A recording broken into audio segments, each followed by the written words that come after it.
عبادت کا سیزن مل گیا، ایک بہت بڑی تجارت کا، بہت بڑی کمائی کا ایک موقع ہمیں مل گیا۔ تو یہ عبادت کا تصور ہے۔ عبادت کے تصور میں جب بندہ پکا ہوتا ہے تو اس کے لیے عبادتوں کے چانس کو ڈھونڈنا اور چانس کا فائدہ اٹھانا اس کے لیے آسان ہو جاتا ہے، بہت آسان ہوتا ہے۔ بہت ساری مثالیں آپ دیکھیں گے اللہ کے نبی صلی اللہ علیہ وسلم کی زندگی میں، صحابہ کی زندگی میں، یا جو لوگ عبادت کی سوچ والے ہوتے ہیں ان کی زندگی میں۔ ہمارے ہاں تو یہی تصور صحیح نہیں ہے، یا صحیح تصور کیا، صحیح علم نہیں ہے کہ عبادت کہتے کس کو ہے۔ عبادت کہتے کس کو ہے؟ عبادت کہتے ہیں ہر وہ عمل، ہر وہ قول، چاہے ظاہری ہو چاہے باطنی ہو، اعمال میں چاہے ظاہری ہو چاہے باطنی اعمال۔ بہت سے اعمال ہمارے ہاتھ سے ہوتے ہیں، ہمارے ظاہر سے ہوتے ہیں، بہت سے اعمال ہوتے ہیں جو ہمارے دل کے ہوتے ہیں، بہت سے اعمال۔ ہر وہ عمل جس سے اللہ خوش ہو، جس سے اللہ خوش ہو، جس عمل سے اللہ خوش ہو، وہ ظاہری عمل ہو یا باطنی عمل ہو، اس کو عبادت کہتے ہیں۔ اب اللہ کو خوش کرنے کے لیے اگر بندہ اللہ کی رضا کے لیے اگر بندہ کسی عمل کو کرے گا یا چاہے گا کہ اللہ راضی ہو جائے، تو دیکھیے عمل اس کے لیے آسان ہوگا کہ نہیں ہوگا۔ ہمارے لیے عمل کرنا آسان، ہمارے لیے عمل کرنا آسان کیوں مشکل ہے؟ ہمارے لیے عمل کرنا اس لیے مشکل ہے کہ ٹارگیٹ نہیں ہے، ٹارگیٹ نہیں ہے ہمارے پاس۔ اللہ تعالیٰ صحابہ کی خوبی بیان کرتا ہے، صحابہ اللہ تعالیٰ فرماتا ہے صحابہ محمد الرسول اللہ والذین معہ اشداء علی الکفار رحماء بینہم، آگے تراہم رکعا سجدا یبتغون فضلا من اللہ ورضوانا، تراہم رکعا سجدا یبتغون فضلا من اللہ ورضوانا۔ کہا یہ جو محمد ہے صلی اللہ علیہ وسلم، جو اللہ کے رسول ہیں اور جو ان کے ساتھ میں یعنی صحابہ ہیں، تراہم رکعا سجدا، انہیں دیکھو گے رکوع کرتے ہوئے، سجدہ کرتے ہوئے، اللہ کی عبادت کرتے ہوئے، تو کیا ہے ان کا مقصد کیا ہے، کیوں ایسا ہے؟ تو اللہ تعالیٰ فرماتا ہے یبتغون فضلا من اللہ ورضوانا، یہ اللہ کا فضل ڈھونڈتے ہیں، اللہ کی رضا ڈھونڈتے ہیں، یہ اللہ کی رضا جوئی کے لیے ایک کام کرتے ہیں۔ اگر بندے کی نظر میں یعنی ہمارے آپ کی نظر میں اللہ کی رضا آ جائے کہ ہم تو اللہ کی رضا چاہتے ہیں، تو اللہ کی رضا جب مطلوب ہو جائے، ٹارگیٹ ہو جائے، تو بندے کے لیے عبادت آسان ہو جاتی ہے، جان دینا آسان ہو جاتا ہے۔ اللہ تعالیٰ کے ہاں اللہ کی راہ میں جان دینا، مال دینا، وقت لگانا آسان ہو جاتا ہے۔ یہ کب آسان ہوتا ہے؟ اللہ تعالیٰ فرماتا ہے یہ دیکھو محمد میرے رسول کی ایک ٹیم ہے، ان کے ساتھیوں کی، ان کا ٹارگیٹ کیا ہے؟ اللہ کی رضا اور اللہ کا فضل، اس کی جنت۔ یہ اللہ کی جنت اور اس کی رضا ٹارگیٹ رکھتے ہیں، تو دیکھو گے کہ یہ رکوع کر رہے ہیں، سجدے کر رہے ہیں۔ اب اسی کو اپنے اوپر ہم لوگ اپنے اوپر اس کی تطبیق کریں۔ کیا سجدہ اور رکوع کرتے وقت، عبادت کرتے وقت کیا یہ تصور ہوتا ہے کہ اللہ راضی ہو جائے، یہ رضا کا سجدہ بن جائے، رضا الہی کا، یہ رضا الہی کا رکوع بن جائے، یہ رضا الہی کی نماز بن جائے، یہ رضا الہی کا صدقہ بن جائے، یہ ہم حاضر ہو گئے یہاں، یہ ہم حاضر ہو گئے یہاں اللہ کی باتیں سننے کے لیے، اللہ کی رضا کے لیے اور دین سیکھنے کے لیے، تاکہ علم کے مطابق عمل کریں اور ٹارگیٹ کیا ہو کہ اللہ راضی ہو جائے۔ اور ویلو بات چل رہی تھی کہ اللہ ویلو کتنا دیتا ہے، ہمارے کام کی کتنی قیمت ہے۔ 24 گھنٹے میں اگر 1 گھنٹہ ہم نے نکال دیا، 2 گھنٹہ نکال دیا، 6 گھنٹہ نکال دیا، اس کا ویلو کتنا ہے، اور اللہ کے ویلو کتنا ہے۔ اللہ تعالیٰ کے یہاں ویلو کتنا ہے. حدیث میں آتا ہے کہ اگر کوئی مجلس ہو ذکر کی اور ایک گزرنے والا گزرتے ہوئے مجلس دیکھ کر کے آ کے بیٹھ جائے, مجلس کے لیے نہیں نکلا تھا, نہ مجلس میں آنا اس کا مقصد تھا, لیکن جا رہا ہے, دیکھا اللہ کے ذکر کی مجلس ہے, بیٹھ گیا, اس میں بیٹھ گیا, تو اللہ تعالیٰ جب یہ کہتا ہے کہ فرشتوں جنہیں تم نے دیکھا میرے ذکر کی کرتے ہوئے مجلس میں, تو تم نے کیا سمجھا ان کے بارے میں, کیا چاہتے ہیں, کیوں بیٹھے ہیں میرے لیے کیوں بیٹھے ہیں؟ تو فرشتے کہتے ہیں اللہ وہ اس لیے بیٹھے ہیں کہ تیری جنت چاہتے ہیں, تیری جہنم سے بچنا چاہتے ہیں, تیرے قدم سے.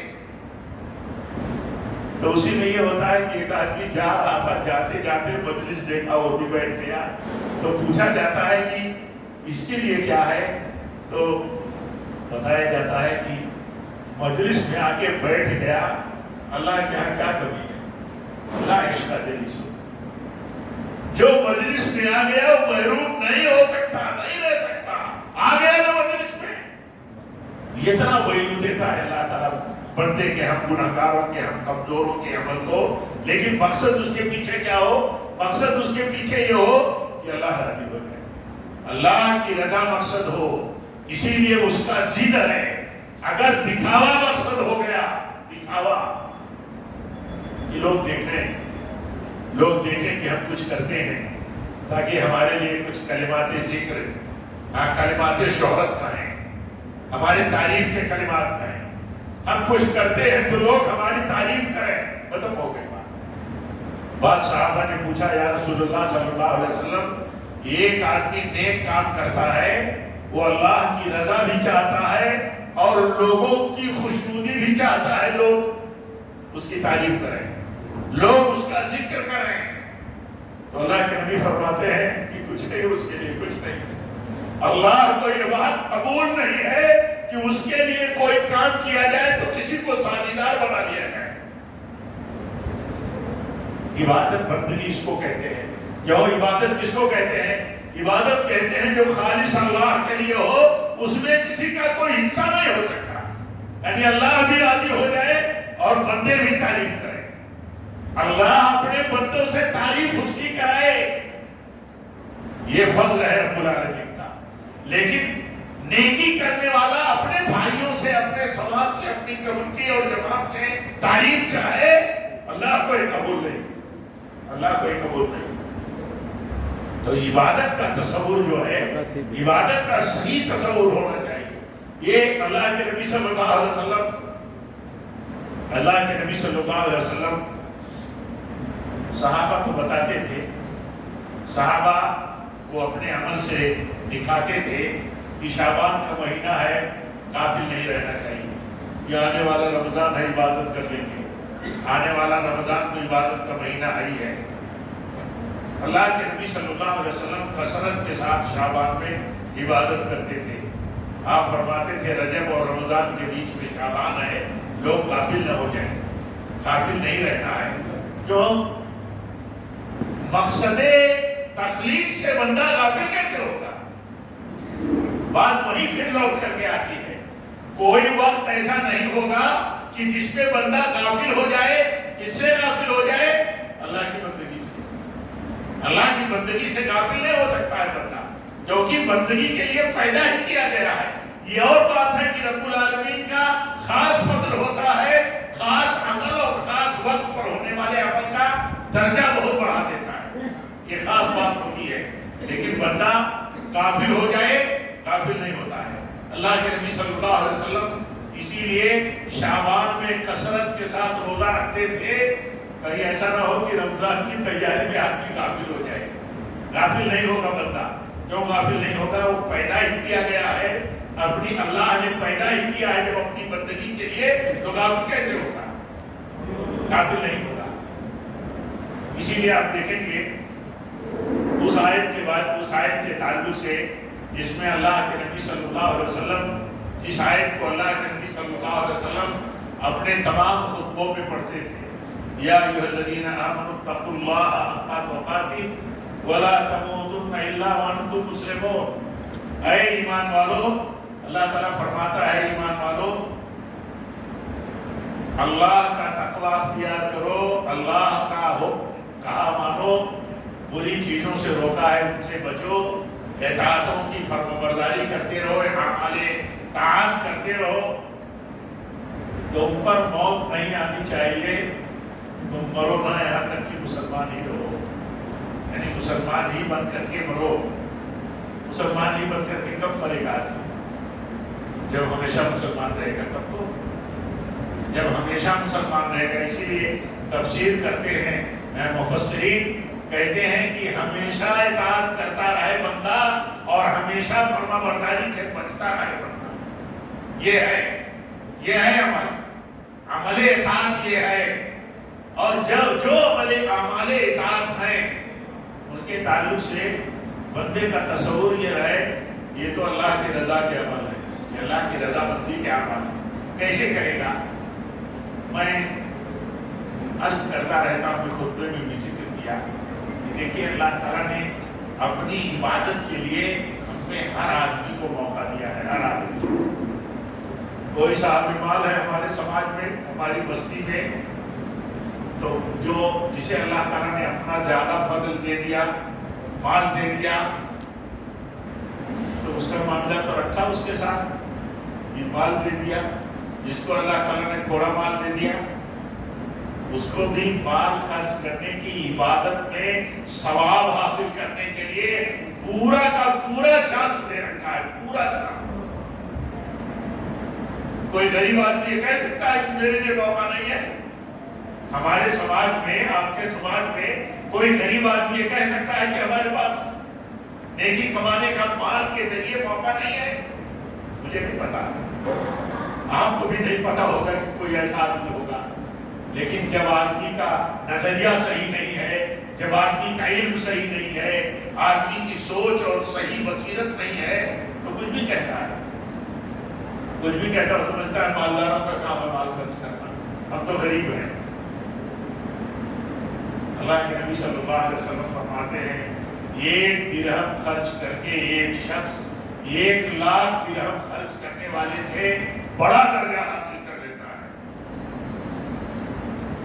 کتنا مہربان ہے رب، کتنا مہربان ہے رب غریبوں پر، اپنے غریب بندوں کو اپنی عبادت کرنے کے لیے اور عبادت سے اپنی رضا، اللہ کی رضا ڈھونڈنے کے لیے کتنا بڑا موقع دیا ہے۔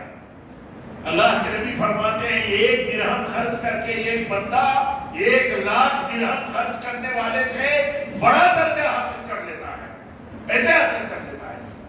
اللہ کے نبی فرماتے ہیں ایک شخص نے اللہ کی راہ میں خرچ کیا، اس دن کے بعد 2 درہم تھا، 1 درہم نکال کے دے دیا۔ اور ایک آدمی آیا، اس کے پاس بہت مال تھا، اسی مال سے 1 لاکھ درہم نکال کے دے دیا۔ بہت مال ہے اس کے پاس، بہت مال ہے اس کے پاس، لیکن جس کے پاس 2 درہم تھا، 2 درہم میں سے 1 درہم اٹھا کے دے دیا۔ بتائیے 1 لاکھ والے سے ایسے بھی ہماری کیلکولیشن سے بھی اس کے لیے ثواب دینا ہونا چاہیے۔ کیوں؟ جس کو لاکھوں دیا اس کا دینے والا بھی اللہ، جس کو 2 درہم دیا اس کو بھی دینے والا اللہ ہے۔ جس کو 2 درہم دیا اس کو بھی اللہ ہی نے 2 درہم دیا، اور جس کو لاکھ نہیں لاکھوں دیا ہے اس کو بھی اللہ ہی نے دیا ہے۔ اس کا کنسپٹ کیا تھا؟ 2 میں سے 1 دے دیتا ہوں اللہ کی راہ میں، اور ایک آدمی کا کنسپٹ یہ ہے کہ بہت ہے، اس میں سے 1 لاکھ دے دیتا ہوں اللہ کی راہ میں۔ تو ہونا چاہیے بڑا درجہ کہ نہیں ہونا چاہیے جس نے 1 درہم دے دیا۔ ایک آدمی کے پاس 10 درہم میں 1 درہم خرچ کر دیا، بڑا آسان ہوتا ہے 10 روپیہ رکھنے والے کے لیے 1 روپیہ دے دیتا ہے، لیکن 100 لاکھ روپیہ رکھنے والے کے لیے 1 لاکھ روپیہ دینا بہت ہی تعمیر کرنے کا ہے۔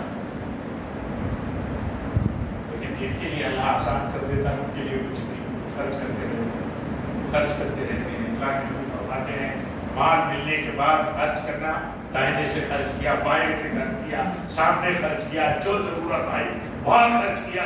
کیوں؟ اس کو تو 2 طرح سے سوچنا ہے۔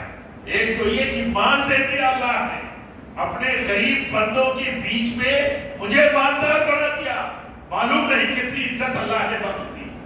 اب اسی اعتبار سے اس کے اوپر شکرانہ بھی آ گیا، لاگو ہو گیا کہ نہیں، اب شکرانہ ادا کرتا ہے، دے رہا ہے دے رہا ہے، لیکن اس کی یہ نیت نہیں ہے کہ میں دے رہا ہوں تو لوگ میری تعریف کریں گے، وہ دعائیں کریں گے، وہ اس کے مال میں، اس کے اہل و عیال میں برکت کی، لیکن وہ یہ نہیں سوچے گا کہ اللہ راضی ہو جائے اور یہ لوگ بھی ہمارا ذکر خیر کریں، ہمارا جھنڈا اٹھائیں۔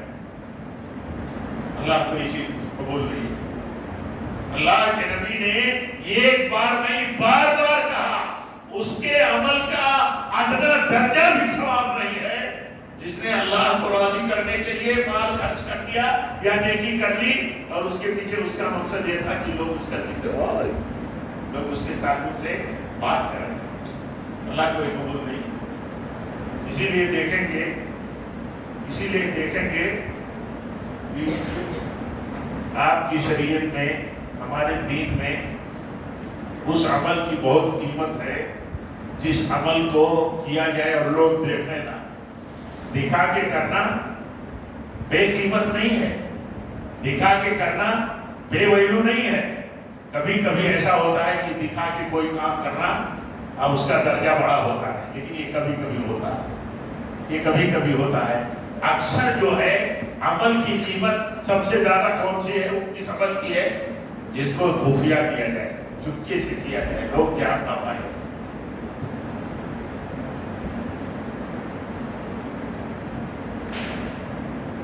تہجد کی نماز ہے، تہجد کی نماز ہے، جو بندہ تہجد کی نماز پڑھتا ہے یا اللہ کی بندی کوئی تہجد کی نماز پڑھتی ہے اپنے گھر میں، اپنے روم میں، کون دیکھتا ہے؟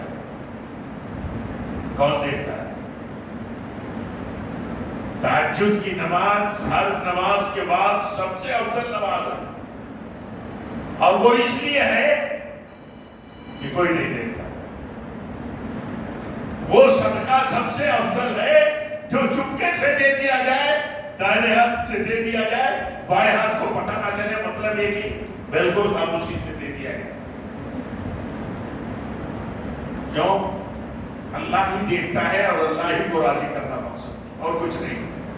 اللہ کی راہ میں دینا ہے، اللہ جانتا ہے، ہمیں کسی کو بتانے کی ضرورت نہیں ہے۔ عبادت کا یہ کنسپٹ جو ہے، اصل کنسپٹ یہی ہے، تراہم رکعا سجدا یبتغون فضلا من اللہ ورضوانا، صرف اللہ کی رضا مقصد ہے، صرف اللہ تعالیٰ کی کا فضل مقصد ہے، اس کے علاوہ کچھ نہیں۔ اس تصور سے جب بندہ جیتا ہے تو دیکھیے اس کو بہت سکون ملتا ہے۔ اور میں اپنے کو اور آپ سب کو دیکھو نصیحت کرتا ہوں، یاد دلاتا ہوں، کبھی سوچیں کہ نیکی کر کے کیسا لگتا ہے، نیکی کر کے کیسا لگتا ہے۔ نیکی کر کے اگر دل کو سکون ملے، دل کو اطمینان لگے، دل کو اچھا لگے، تو سمجھ لو کہ بندہ بندگی کے عمل میں ہے۔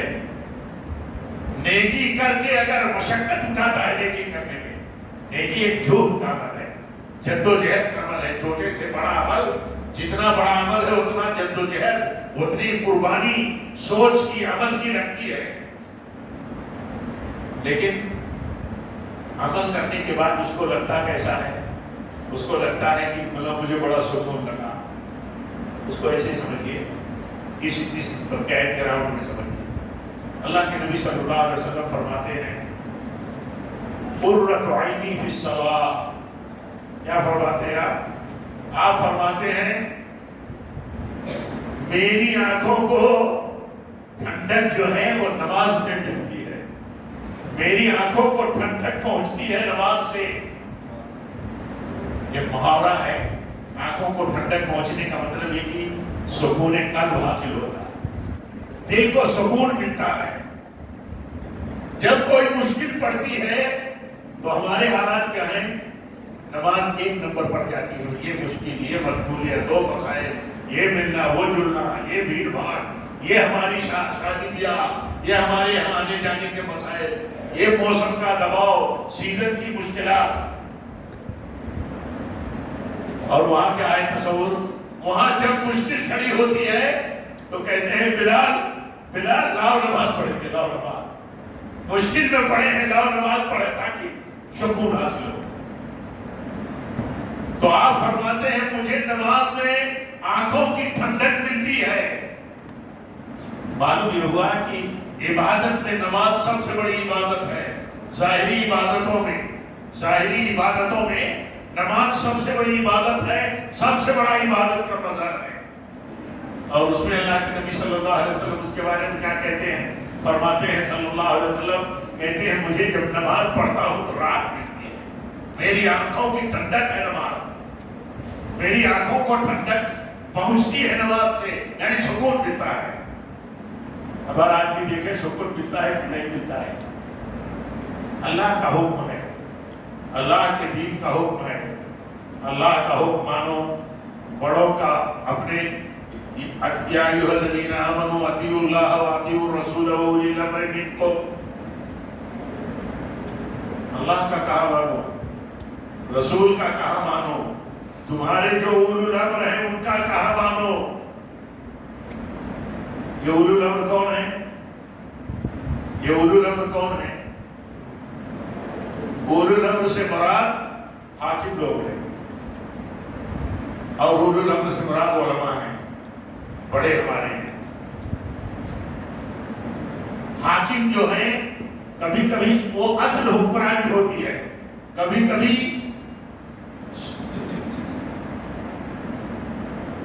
حکومت کبریٰ ہوتی ہے، کبھی حکومت صغریٰ ہوتی ہے۔ کہتے ہیں کہ جب چند لوگ ہو تو کسی کو اپنا بڑا بنا دو، آزاد نہ رہو، آزاد نہ رہو۔ اللہ کے نبی کسی لشکر کو بھیجتے تھے تو ایک سپہ سالار ہوتا تھا کہ نہیں، اس کو بھی امیر کہا جاتا تھا، امیر بنا دیتے تھے لشکر کا۔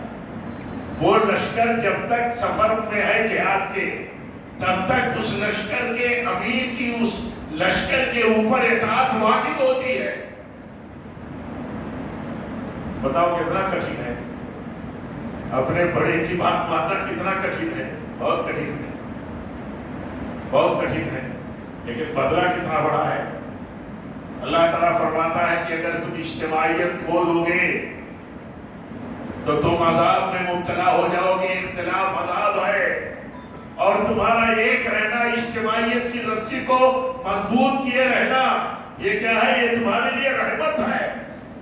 فرقت عذاب ہے، اجتماعیت رحمت ہے۔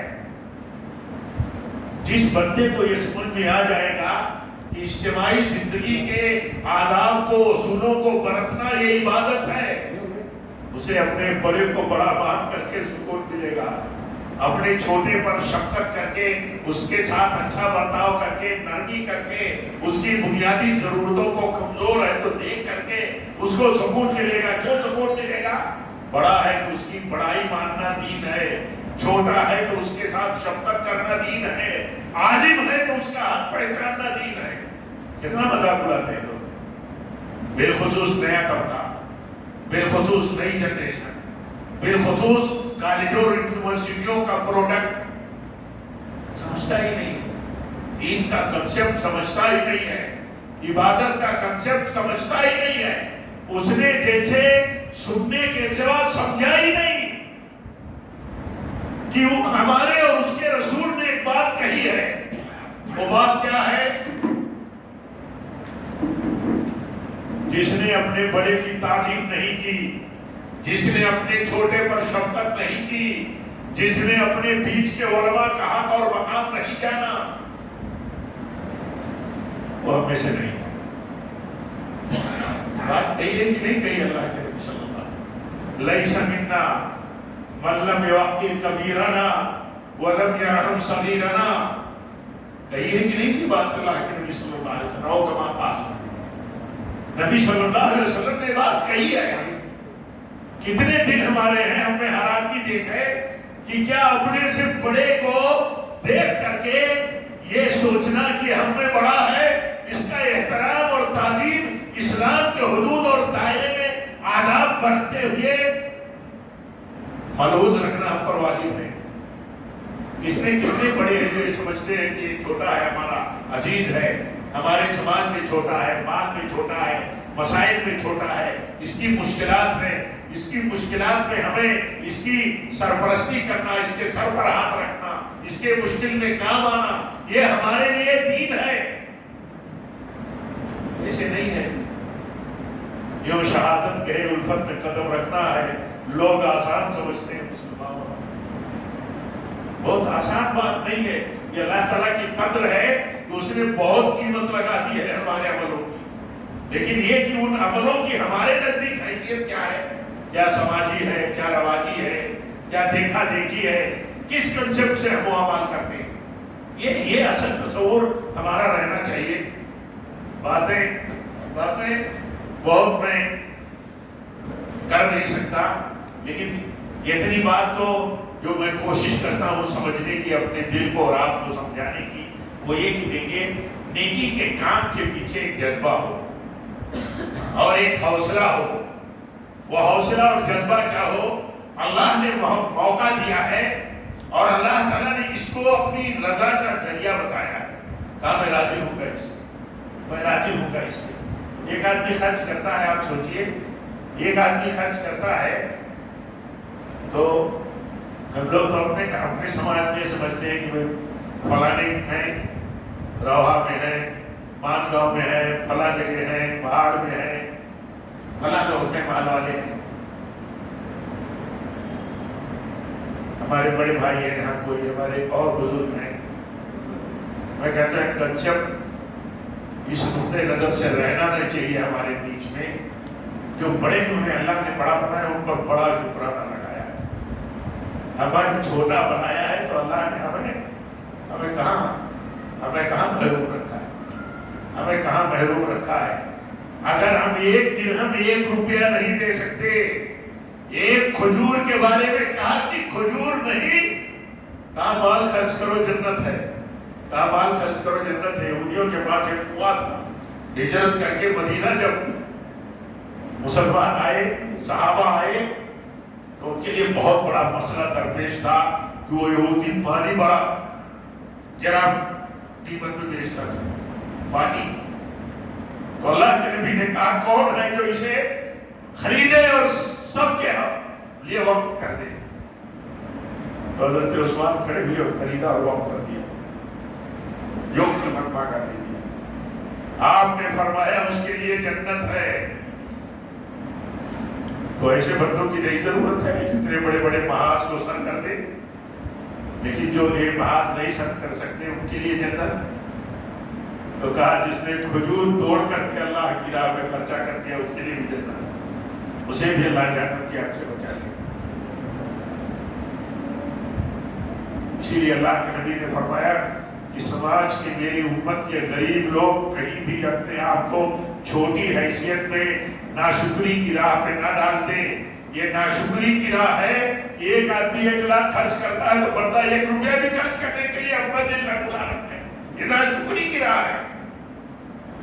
تو فرمایا کہ مجھے ڈھونڈنا تو وہ مسکینوں کی جھرمٹ میں ڈھونڈنا, مجھے ڈھونڈنا تو مسکینوں کی جھرمٹ میں ڈھونڈنا. ایسا نہیں کہ مالداروں کی کوئی عیب ہو گئی, عیب جوئی ہو گئی. اللہ کے نبی صلی اللہ علیہ وسلم نے نیک مالداروں کا درجہ بھی بہت بڑا رکھا ہے. نیک ہے وہ. صحابہ نے کہا یا رسول اللہ صلی اللہ علیہ وسلم, غریب صحابہ نے, یہ نماز بھی پڑھتے ہیں, یہ روزہ بھی رکھتے ہیں, سارے نیک کے کام کرتے ہیں, ہم بھی کر لیتے ہیں, لیکن جب مال خرچ کرنے کا مسئلہ آتا ہے تو ہم ہاتھ مل کے رہ جاتے ہیں. اب ہم کیا کریں, اب ہم کیا کریں. آپ سوچئے کتنا جذبہ ہوتا تھا ان کا, کیسا جذبہ تھا ان کا. اللہ کی راہ میں نیکی کے کرنے کا موقع آیا اور کر نہیں پائے تو بے چین ہو گئے, طلب اٹھے. اپنا کام کا موقع ہے, نہیں ہمارا یہاں کیا کام ہے, یہاں ہمارا کام کیا ہے. اللہ کے نبی صلی اللہ علیہ وسلم نے کہا تم نیکی کے لالچی لوگ, حریص لوگ, تمہیں اللہ کے حاضر چاہیے, اتنی لالچ ہے تمہیں, تم مال خرچ نہیں کر سکتے, مال خرچ کرنے کا موقع ہے تو چلو تم ہر فرض نماز کے بعد سبحان اللہ الحمدللہ اللہ اکبر پڑھ لیتا. یہ مال خرچ کرنے والوں کو جیسا اجر ملے گا تمہیں بھی اللہ تعالیٰ اجر دے دے گا. دیکھیے کتنا اللہ تعالیٰ مہربان ہے. اس کے بعد اب مالداروں کو پتا چلا کہ یہ نماز کے بعد یہ کیا سب, یہ کیا پڑھتے ہیں, یہ کیا پڑھتے ہیں. پتا چلا کہ یہ سبحان اللہ الحمدللہ اللہ اکبر پڑھتے ہیں. تو انہوں نے بھی پڑھنا شروع کر دیا. اللہ کے نبی کے پاس پھر یہ ٹیم آ گئی، یہ غریبوں کی ٹیم پھر آ گئی، کہا اب تو یہ ہم سے آگے اور اس معاملے میں بھی ہمارے ساتھ برابر ہو گئے۔ تو اللہ کے نبی نے کہا ذالک فضل اللہ یؤتیہ من یشاء۔ اگر مالدار اتنا لالچی ہے دین کے کام میں، اپنے مال اور اپنے مسائل، اپنے تجارت، اپنی مشغولیتوں میں اتنا رہنے کے باوجود جو بھی نیکی کا موقع ملتا ہے مالدار بھی نہیں چھوڑتا، تو یہ تو اللہ کا فضل ہے، جسے دینا چاہے اسے دے دیتا ہے۔ لیکن ہر ایک کے لیے موقع رکھا، کبھی بھی نیکی کے کام میں یہ سمجھنا نہیں چاہیے کہ ہمارے لیے یہاں کیا کام۔ ہم لوگ چھوٹے تھے تو جانتے نہیں تھے کہ مسجدوں کی تعمیر میں کوئی لیبر بھی لگتے ہیں، کوئی کاریگر ہو تو ٹھیک ہے، لیبر کی تو سمجھ میں ہم لوگ یہاں تصور نہیں تھا۔ مسجد بنتی تھی، عورتوں کو حصہ لینا رہتا تھا تو وہ رات میں اینٹ اگر کہیں دور مسجد سے مطلب گاڑی سے لا کر کے مسجد کے قریب تک اگر اینٹ مٹی نہیں گرائی جا سکی رہتی تو رات میں ڈھو کر کے مسجد کے بنیادوں کے قریب پہنچا دیتے۔ وہ زمانہ کچی مطلب عمارتوں کا تھا، کچی زمین کا تھا، تو رات میں آ کر کے عورتیں مسجد لیپ کر کے چلی جاتی، یعنی ان پر مٹی سے۔ آخر کیا تھا؟ کون سا جذبہ تھا؟ جذبے کی ضرورت ہے، جذبے کی قیمت ہے۔ اسی لیے اللہ تعالیٰ فرماتا ہے، اللہ تعالیٰ تمہارے عمل کو نہیں دیکھتا، تمہارے ظاہر کو نہیں دیکھتا، تمہارے اس دل کو دیکھتا ہے جس دل کے جذبے کے تحت عمل کیا گیا ہے، اس کو دیکھتا ہے۔ اسی لیے کہا کہ اللہ کے ہاں تمہارا گوشت، تمہاری قربانیوں کا گوشت خون نہیں پہنچتا، اللہ تعالیٰ کو جذبہ پہنچتا ہے جس جذبے کے تحت قربانی کی گئی ہے۔ اللہ تعالیٰ کے ہاں قیمت اس کی ہے، وہ قیمت کسی کو بھی مل جائے گی، مالدار کو مل جائے گی، مالدار کا جذبہ صحیح ہے، ایک غریب کو مل جائے گی، غریب کا جذبہ صحیح ہے۔ اگر جذبہ مالدار اور غریب دونوں کا صحیح نہیں ہے تو کوئی قیمت نہیں اللہ کے یہاں کوئی قیمت نہیں۔ اللہ تعالیٰ چاہتا ہے بندے ہو تو میری رضا کے لیے کام کرو، مجھے خوش کرنے کے لیے کام کرو، میری جنت کے لیے نیکی کے کام کرو۔ آپ سوچو، حضرت ابوبکر کی بیٹی، ہم سب کی ماں، نبی صلی اللہ علیہ وسلم کی سب سے چہیتی بیوی ام المومنین عائشہ پر تہمت لگایا تھا منافق نے۔ ان کے ایک خالہ زاد بھائی نے بھی وہی بات کہہ دی، بشری تقاضے خطا ہو گئی۔ ناراض ہو کر کے، بڑے غریب تھے وہ مصطح، بڑے غریب تھے رضی اللہ عنہ، صحابی رسول تھے، بڑے غریب تھے۔ حضرت ابوبکر رضی اللہ تعالیٰ عنہ ان کی کفالت بھی کرتے تھے۔ ناراض ہوئے کہ منافق نے بات جھوٹی تہمت لگائی، منافقوں کے ٹولے نے بات پھیلائی تہمت، اور اس رشتہ دار نے، وہ بھی میرے ہاتھ کے نیچے میری مدد کے تحت رہنے والا، اس نے بھی بات کہی تو کہا اللہ کی قسم میں اسے کوئی مدد نہیں کروں گا۔ اللہ تعالیٰ نے آیت نازل فرمائی، کہا کہ پوچھو اللہ کے نبی سے، پوچھو ابوبکر سے، کیا ابوبکر کو یہ پسند ہے کہ معاف کرتے ہوئے معاف کرتے ہیں اسے؟ کہا معاف کرتے، کہا ایسے ہی دوں گا جیسے پہلے دیتا تھا، ایسے ہی دوں گا جیسے پہلے دیتا تھا۔ میری ناراضگی کی جو بھی وجہ ہو میں اسے ختم کرتا ہوں، اسے دفن کرتا ہوں، کیونکہ مجھے تو اللہ تعالیٰ کی رضا چاہیے۔ دیتا ہوں اللہ کی رضا کے لیے دیتا تھا، بھلے اس نے اتنا بڑا، اسی کی وجہ سے کبھی کبھی اچھے لوگ بھی پروپیگنڈے کی زبان بولنے لگتے ہیں۔ کیسے بولتے ہیں ہمارے نوجوان؟ سوشل میڈیا پہ دیکھو تو کیسے مذاق اڑاتے ہیں علماء کا، کیسے مذاق اڑاتے ہیں۔ ایسا لگتا ہے کہ دنیا داروں کی اور اسلام اور اہل اسلام اور علماء کے دشمنوں کی، علماء کے دشمن در حقیقت اسلام کے دشمن ہیں، اور اسلام کی دشمنی براہ راست کیسے کریں تو علماء کو ٹارگیٹ کرتے ہیں کہ علماء کی حیثیت ختم کر دو سماج میں، ان کی پوزیشن ڈاؤن کر دو تو اسلام کو ڈاؤن کرنا آسان ہے، تو ان کی زبان بولنا شروع کر دیتے ہیں۔ انہیں پتہ نہیں ہوتا کہ یہ علماء جو ہیں، یہ علماء، یہ اگر علماء نہ ہوتے تو ہم حیوان ہو جاتے. یہ علماء اگر ہمیں صحیح غلط باتوں کی تمیز نہ سکھایا کرتے، شب و روز پیغمبروں کی وراثت کا عمل لیے ہوئے، تو ہماری حیثیت ختم ہو جاتی، ہم کچھ نہیں جانتے. ہمارے علماء معصوم نہیں ہیں تو وہ اپنی زبانیں بند کر لیتے. لیکن یہ کنسپٹ کے صحیح نہ ہونے کا نتیجہ ہے، یہ کنسپٹ صحیح نہیں ہونے کا نتیجہ ہے. وہ یہ جانتے نہیں کہ ان کا احترام عبادت ہے. اللہ کے نبی فرماتے ہیں وہ لوگ جو تمہارے بیچ میں جن کے بال پک گئے، بزرگ ہو گئے، ان کا احترام اللہ کی تعظیم ہے. وہ لوگ،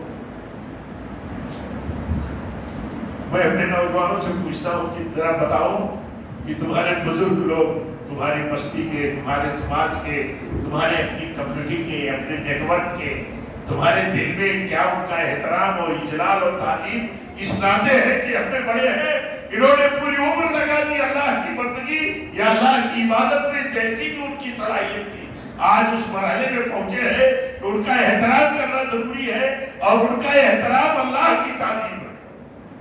نہیں سمجھتے. اگر عبادت کا کنسپٹ نہیں سمجھے، اللہ تعالیٰ کی تعظیم، اللہ کی محبت اللہ کی رضا کی دلیل ہے کہ نہیں؟ اور اللہ کی رضا کی جو دلیل ہے وہی تو عمل عبادت ہے. اس لیے میرے بھائیوں بہت ساری باتیں میں کرنے کی استطاعت بھی نہیں رکھتا اور مجلس کی بھی استطاعت نہیں ہے. میں کہنا یہ چاہتا تھا کہ اللہ تعالیٰ آگے ہمیں رمضان نصیب کر دے، یہ دعا ہمیں کرنی چاہیے. اور یہ دعا وہی کرے گا جس کے دل میں لالچ ہوگی نیکی کی اور سیزن میں کمانے کی. ہم سیزنوں کا انتظار کرتے ہیں، کاروبار میں سیزن ہے تو اس کا کوئی لمحہ ضائع نہیں کرتے، سیزن کا انتظار کرتے ہیں، تیاری کرتے ہیں. نیکیوں کے لالچی لوگ نیکیوں کے سیزن کی تیاری کرتے ہیں. تو کہتے ہیں سلف کے بارے میں کہا جاتا ہے کہ وہ دعا کرتے تھے رمضان کے آنے سے مہینوں پہلے کہ اللہ ہمیں رمضان تک پہنچا دے، رمضان ملا دینا. تو اللہ تعالیٰ سے ہم سب دعا کریں کہ اللہ تعالیٰ آنے والا رمضان ہمیں صحت و زندگی کے ساتھ ملا دے اور ہمیں اس میں عبادتوں کے ذریعے اپنی رحمتوں اور بخششوں کا مستحق بنا دے. اور ہم سب کو اللہ توفیق دے کہ جو نیکی کریں اے اللہ تیری رضا کے لیے، تیری خوشنودی کے لیے، تیرے فضل کے لیے کریں، چاہے جو نیکی ہو. اور کوئی نیکی معمولی نہ سمجھے. کوئی نیکی معمولی ہے، وہ جو شاعر کہتا ہے نا، چاہے جس زبان میں، وہ سچ کہتا ہے کہ کتنی بھی چھوٹی ہو نیکی تو اسے ہلکی نہ جان، رب کو بخشش کے لیے کوئی بہانہ چاہیے. اللہ تعالیٰ تو چاہتا ہے بخش تو بندے کو. ایک بہانہ تھا نا، ایک عورت نے صرف اللہ کی ایک مخلوق پر ہمدردی کے جذبے سے، وہ بھی کتا، اس کو پانی پلا دیا، پیاس سے تڑپ رہا تھا. وہ دیکھیے اللہ تعالیٰ کی بخشش معجزت ہو گئی اور اللہ تعالیٰ نے اس کو بخش دیا. ایسے ہی کوئی برائی بھی معمولی نہیں سمجھنی چاہیے. ایسا نہیں کہ نیکی کے بارے میں تو ہے کہ ٹھیک ہے نیکی کر لیا، کسی چھوٹی برائی کو بھی خطرہ سمجھنا چاہیے. یہ جو چھوٹی چھوٹی برائیاں ہیں جن کو آپ برائیاں نہیں سمجھتے، سلف اس کو ہلاکت نہیں سمجھتے تھے. یہ تو ہلاک کر دینے والی چیز ہے. ایک عورت کو اللہ تعالیٰ نے اس لیے جہنم میں ڈال دیا کہ ایک بلی کو بلا وجہ مار دیا، بلا وجہ، نہ کھلایا نہ چھوڑا، مر گئی بلی. تو کبھی کبھی چھوٹی نیکیوں کو معمولی سمجھ کے چھوڑ دینا اور کبھی کبھی چھوٹے چھوٹے گناہوں کو معمولی سمجھ کر کے اس کا انتخاب کرنا، یہ سنگین بات ہے. دونوں مسئلے بہت بڑے بڑے. اس لیے میں نصیحت کرتا ہوں اپنے آپ کو اور آپ سب کو کہ ہم سب اللہ تعالیٰ کی بندگی اور عبادت کے کام میں حوصلہ مند رکھیں، شوق رکھیں، جذبہ رکھیں. یہ سب اللہ کی دی ہوئی چیز ہے.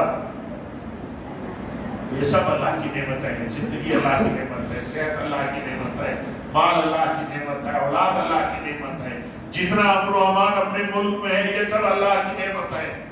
اللہ کی نعمتوں کی شکر گزاری کرتے ہوئے اللہ تعالیٰ کی رضا تلاش کرے. رضا، یہ اللہ خوش ہو جائے. اللہ خوش ہو جائے، اور نیکی کا کام کرے تو سکون لگے۔ اسی لیے کہا جاتا ہے کہ ایمان والوں کی یہ خوبی ہوتی ہے، وہ کیا؟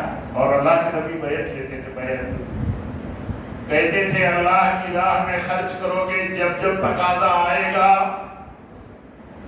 تو یہ نہیں بہانہ کر سکتے کہ حالات ذرا ٹھیک نہیں ہے، یہ نہیں بہانہ کر سکتے۔ جیسے بھی حالات ہیں ان حالات میں جو خرچ کے تقاضے ہیں جو استطاعت ہے کرنا پڑے گا۔ تو خوشحالی میں اور تنگحالی میں دونوں حالت میں خرچ کرنے کی بیعت لیتے تھے، اور خوشی سے کہ ہمارے اوپر کتنے ہم خرچ کرتے ہیں اپنے دنیا کے مسئلوں میں، اور کتنے خوشی سے، کتنے جذبے سے، اپنے اپنے لیول سے خرچ کرتے ہیں۔ تو اللہ تعالیٰ کی راہ میں نیکی کا عمل، چاہے جس شکل میں عبادت کا عمل ہو، اسی شکل میں وہ عبادت انجام دیتے ہوئے پوچھ رہا ہے، بس پوچھ رہا ہے اللہ کا عمل ہے، اللہ کی رضا کا عمل ہے۔ یہ بات معمولی تھی؟ ایک شوہر کہے کہ پورا باغ اللہ کی راہ میں خرچ کر دیا، اور بیوی کہے کہ بڑی تجارت کر دیا، بڑی کمائی والی تجارت ہو گئی۔ یہ اسی وقت ہو سکتا ہے جب دل جو ہے، دل میں عبادت میں اللہ تعالیٰ کی رضا کا تصور رہتا ہو، تب یہ ہو سکتا ہے۔ اور ارے تھوڑا بہت دے دیے ہوتے، اتنا دینے کی ضرورت کیا تھی؟ بھائی کو کہے گا، بیٹے باپ سے کہتے ہیں، ارے ابا کا ہاتھ پکڑنے لگے اپنے لیے۔ عام طور پر ایسا ہوتا ہے، بیٹے بڑے ہوئے، ابا کے ساتھ کاروبار میں شریک ہو گئے، ہاتھ بٹانے لگے، تو ابا کا مزاج جو زندگی کے اتنے بڑے سفر میں دین کا بنا ہے، ابھی یہ کچے ہیں، یہ تقاضوں کو نہیں سمجھتے، لیکن دنیا اتنی ان کے آگے ہے جو ابا کا ہاتھ پکڑنے لگے۔ تو یہ تربیت اور دین میں عبادت کے تصور سے غفلت کا نتیجہ ہے کہ سمجھتا نہیں ہے، ہمارا نوجوان سمجھتا نہیں، ہمارے اپنے لوگ سمجھتے نہیں، فیملی کے ممبران سمجھتے نہیں کہ عبادت کا عمل کر لیا تو اللہ تعالیٰ کی رضا کا عمل ہے، اللہ خوش ہو جاتا ہے۔ اسی لیے یہ کنسیپٹ ہمارا رہنا چاہیے۔ اللہ سے دعا کرتا ہوں کہ اللہ تعالیٰ جب تک ہمیں زندہ رکھے، اپنے تقویٰ پر رکھے، اپنے نبی کی سنت پر رکھے، اور جب بھی ہماری موت ہو تو نبی صلی اللہ علیہ وسلم کی سنت پر ہو، آپ کے طریقے پر ہو۔ اس مجلس کے انتظام میں، اہتمام میں جن لوگوں نے بھی کوششیں کی ہیں، اپنی صلاحیتیں، اپنا وقت لگایا ہے، جمعیت کے ذمہ داران ہوں، یہاں کے اہل ثروت ہوں، مسجد کے ذمہ دار ہوں، سب کے لیے ہم لوگوں کو دل سے دعا کرنی چاہیے۔ وہ ہماری دعاؤں کے طلبگار نہ رہیں کہ ہم دعا کریں اس لیے کہ کام کرتے ہیں، لیکن ہمیں دعا کرنی چاہیے کہ اللہ تعالیٰ ان کی کوششوں کو قبول کرے، ان کے مال میں برکت دے، اور ایسے ہی زیادہ سے زیادہ ہم سب کو بھی اللہ تعالیٰ توفیق عطا فرمائے۔ اللہ تعالیٰ سے یہ دعا ہے کہ اللہ تعالیٰ ہم سب کو یہ رمضان ہم سب کو اللہ تعالیٰ ملا دے، اور اس رمضان کو جو ہمیں ملا دے اس کو ہم سب کے لیے باعث سعادت و مغفرت بنا دے۔ وآخر دعوانا الحمد للہ رب العالمین، والسلام علیکم ورحمۃ اللہ وبرکاتہ۔